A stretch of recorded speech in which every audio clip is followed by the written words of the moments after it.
जैसे इसे बुलाया हिमांशु कुमार आया, तो आज हम लोग दोस्त एग्जाम में आया हुआ कुछ इंपॉर्टेंट क्वेश्चन का सॉल्यूशन करेंगे। तो जो हमारा टॉपिक है दोस्त, वह टॉपिक है हमारा डिहाइड्रोहैलोजिनेशन ऑफ अल्काइल हैलाइड।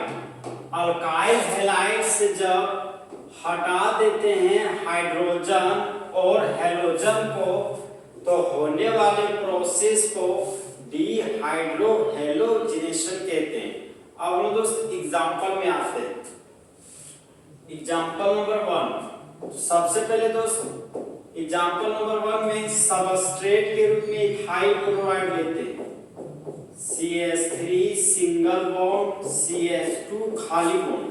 तो दो कार्बन के अल्काइल को इथाइल ग्रुप कहते हैं और इथाइल ग्रुप में लगा दिए क्लोराइड, तो इस ऑर्गेनिक कंपाउंड का कॉमन नेम हो जाएगा इथाइल क्लोराइड। तो यहाँ पर दोस्त इस रिएजेंट का नाम लिख दिए हम इथाइल क्लोराइड। अब हम दोस्त रिएजेंट के रूप में अल्कोहलिक पोटेशियम हाइड्रोक्साइड लेंगे।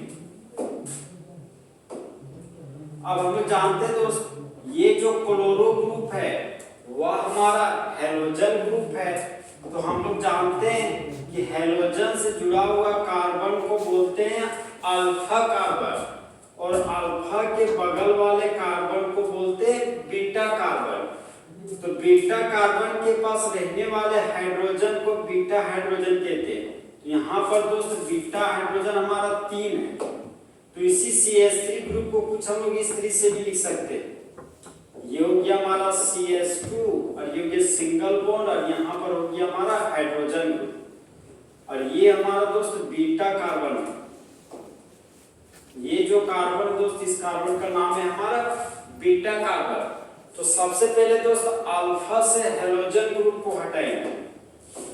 तो अगर अल्फा से हम लोग हैलोजन हटा दिए और बीटा से हम लोग दोस्त हाइड्रोजन को हटाएंगे, तो हम लोग जानते हैं दोस्त कि जब हाइड्रोजन हमारा एसिड है और OH हमारा बेस है, तो जिस तरह बेबी को बेस पसंद है उसी तरह एसिड को बेस पसंद है।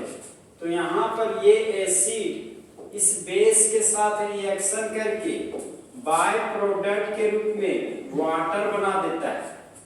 अब यहाँ पर देख सकते हैं दोस्त, ये हमारा पोटेशियम है जो हमारा मेटल है, और ये क्लोराइड है जो हमारा नॉन मेटल है। तो जिस तरह बेबी को बेस पसंद है उसी तरह मेटल को नॉन मेटल पसंद है। तो यहाँ पर ये पोटेशियम इस क्लोराइड ग्रुप के साथ जुड़कर बाय प्रोडक्ट के रूप में पोटेशियम क्लोराइड बनाते हैं। ठीक है दोस्त, बाय प्रोडक्ट को आप एरो के नीचे भी लिख सकते हैं, चाहे एरो के हेड साइड भी लिख सकते हैं, दोनों कंडीशन में हमारा सही होगा।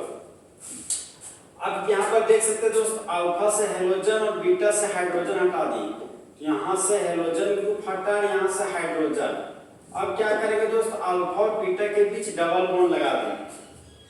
यहाँ पर जो प्रोडक्ट बनेगा वह प्रोडक्ट हो गया हमारा दोस्त CH2 डबल बॉन्ड CH2। तो दो कार्बन के लिए रूट वर्ड हो गया हमारा ईथ, डबल बॉन्ड के लिए लिख दिए इन। तो दो कार्बन के अल्कीन को यूपेक नेम में इथीन कहते हैं और कॉमन नेम में इथाइलिन कहते हैं। अब यहाँ पर देखिए दोस्त, यहाँ पर क्लोरो ग्रुप लगा हुआ था तो क्लोरो ग्रुप लगा दिए। ये जो बीटा कार्बन के पास हाइड्रोजन था वह 3 हाइड्रोजन था, तो यहाँ पर ये CH3, ये हमारा बीटा कार्बन था। रिएजेंट अल्कोहलिक पोटेशियम हाइड्रोक्साइड था, तो यहाँ पर लिख दिए अल्कोहलिक पोटेशियम हाइड्रोक्साइड। अब इस केमिकल रिएक्शन को दोस्त कुछ इस तरीके से पढ़ेंगे